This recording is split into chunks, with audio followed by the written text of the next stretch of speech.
Hello my friends, welcome back to my kitchen. I'm Matt Weinstein of Glass of Weinstein and I'm so happy to have you here with us today.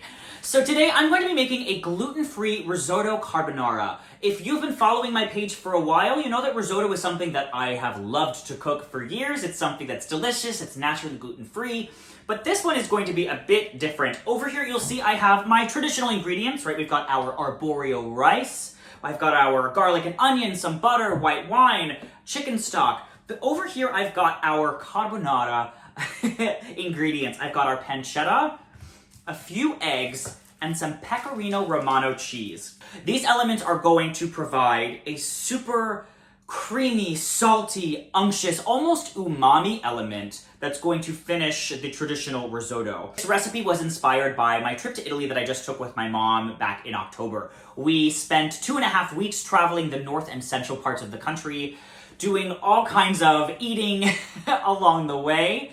And every night we were in awe of the depth of flavor, the textures, just the masterful nature of gluten-free cooking in Italy. And so this dish I actually cooked for the very first time in Rome when I was staying at my Airbnb after my mom had left to come back to the States.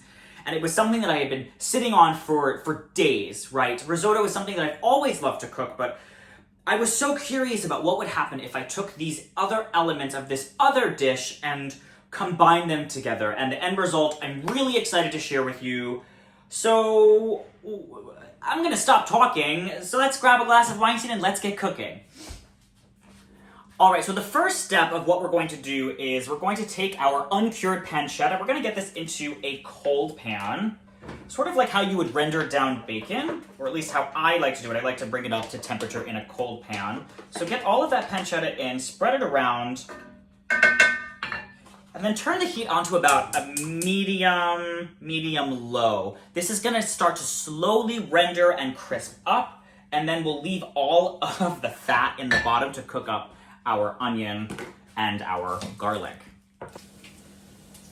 It is already starting to smell amazing in here. Our pancetta is almost done rendering. While that's been going, I've gone ahead and prepped our onions and garlic. I've got 1 large white onion, and I've got about 5 cloves of garlic, because if anybody's ever told you that they only use 2 cloves of garlic in a recipe, they're lying to you.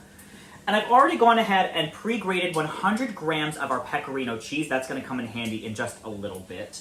I don't want our pancetta to burn, so I'm just gonna pull it out carefully and get it on just some paper towel on a plate.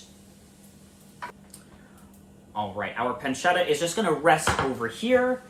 Into the pan, I'm gonna add 2 tablespoons of butter. There we go. Just so there's plenty of fats in our pan, and so that nothing sticks. The butter's also gonna add just a natural little bit of sweetness, which will go beautifully with our onions and garlic. All right, let's get those in and start that process.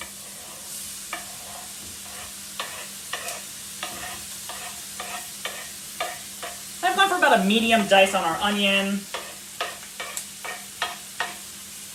and a tiny dice on our garlic.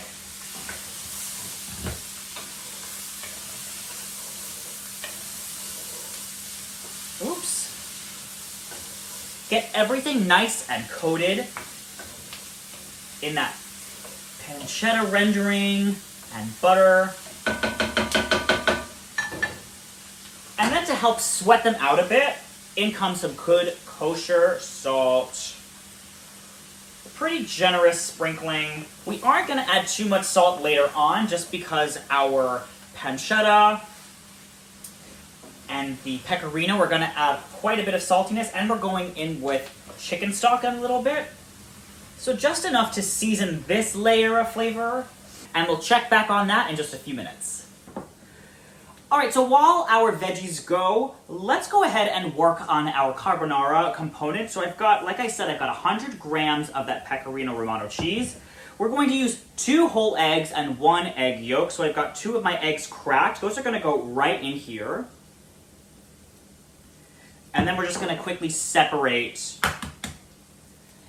this egg yolk. Just a little back and forth with the shells. And then drop that right in. You can save those whites for an omelet in the morning, whatever sounds good to you. We don't like to waste. To this, I'm gonna add just a few cracks of black pepper.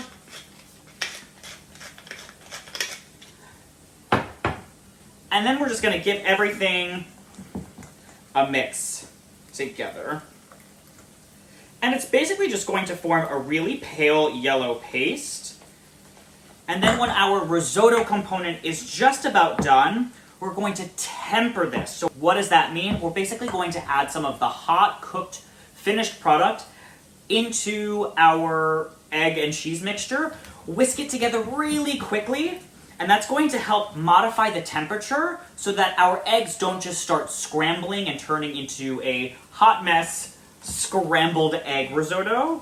The tempering is going to be really helpful to finish off this dish and make it super velvety and creamy. Right, so it's just gonna look like that. It's kind of gonna look like scrambled eggs a little bit. That's gonna go off to the side. Let's check in on our veg. Yes, we're getting some nice color here. I'm gonna lower the heat just a little bit. Got some nice fond forming on the bottom. That's those like beautiful brown bits. So the next step is to add in the arborio rice, which again, she's a little bit, let me get a better view on here. I don't know how well you can see, but she's shorter and more stout than a regular grain of rice.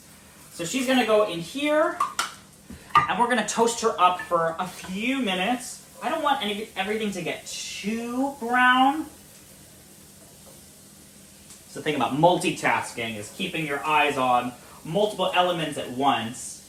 Just let this go maybe 2 to 3 minutes just till it starts to toast up a bit. All right, some people might think that this is the most fun part. I'm gonna add about a half cup of white wine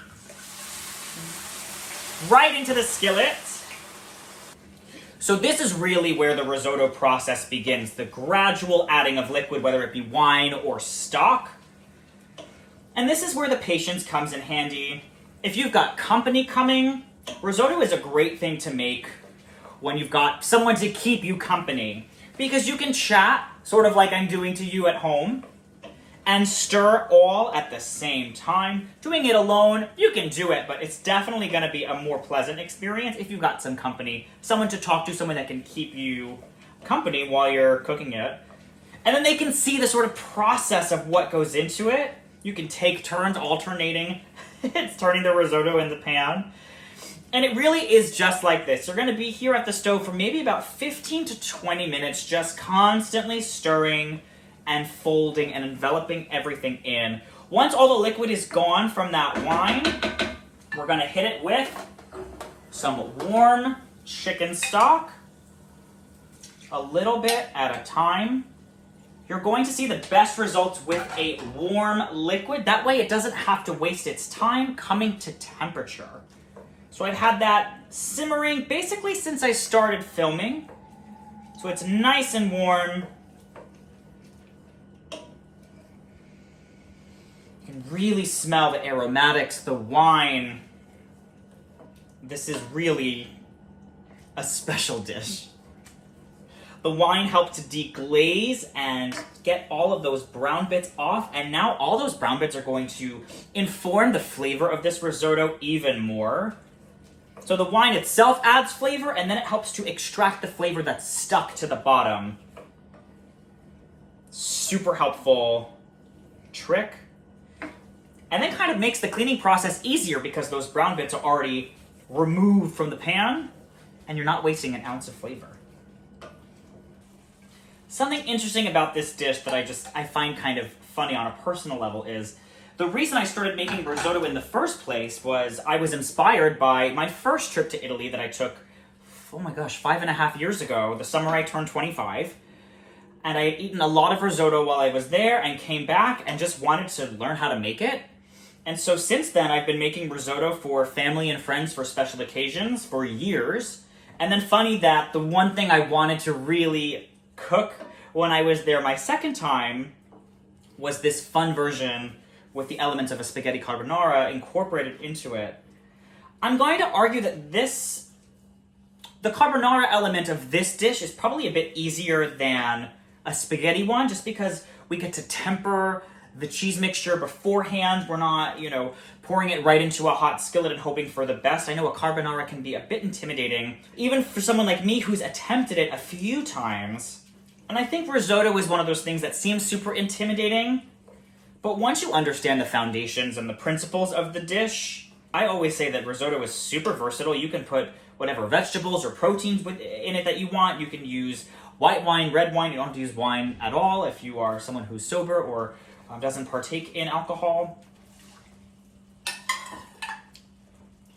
If you're wondering, I did about 3 cups of stock. I've got a little bit more left over in here. The 3 cups plus the half cup from the wine should be enough, but if you need, have a little extra on hand. Sometimes the rice doesn't absorb everything as well as it should, and sometimes you just might need a little extra liquid. You're going to want to go on the texture. You don't want a rice that's too al dente, but you also don't want a rice that's too mushy either. And if you add too much liquid, you might veer into mushy risotto land, which is not what we want. So I would say somewhere between 3 to 3.5 cups of liquid and then that half cup of broth. So somewhere between 3.5 to 4 cups of liquid total. And I've got my skillet over a medium heat. Like we're on a scale of low to, I think, 10. I'm at about a 5 to 6. Because if it's too high, the liquid's going to absorb and evaporate too quickly. And you want the rice to have enough time to really soak it up, to really release, those natural starches. And I can already see the creaminess is already starting to form. The food science around this, whoever discovered that this is the best technique to make this grain of rice, we thank you. All right, the last bit of that stock going in.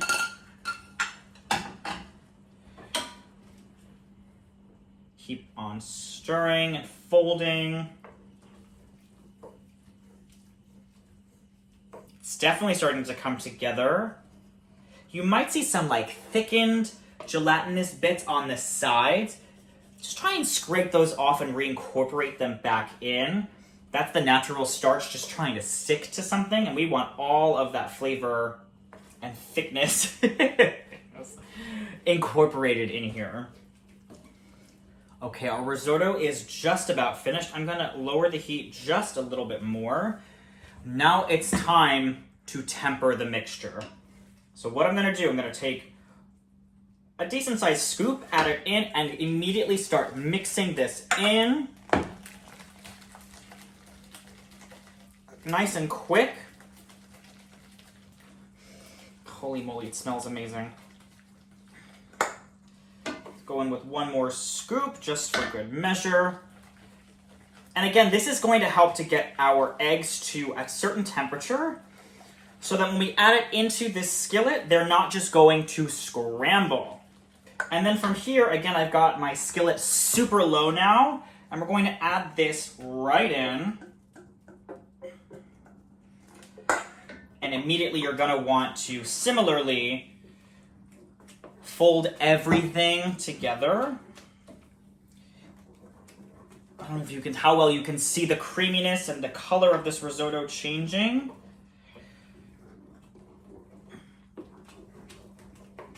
But the eggs add that beautiful creaminess. It's a superstar dish. Really a showstopper. All right, let's go in for a taste test, make sure the salt levels are okay. It's really ridiculous. So once everything, oh my god, it's so good. Once everything is combined, let it go over the smallest flame imaginable for just about a minute, constantly stirring just to make sure everything is homogeneous and that these two dishes can get to know each other, that the flavors can meld and melt together.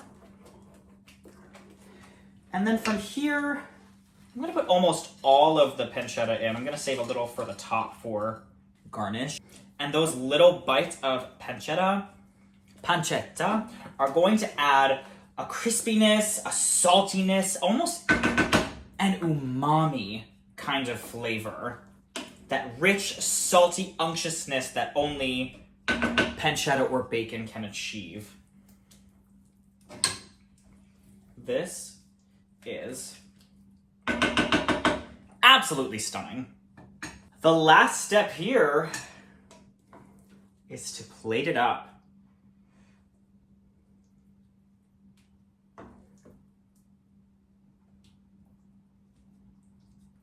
And one more scoop, why not? A little more shaved cheese on top. And a little bit more of that crispy pancetta. Pretty stunning, no? All right, let's give this a taste.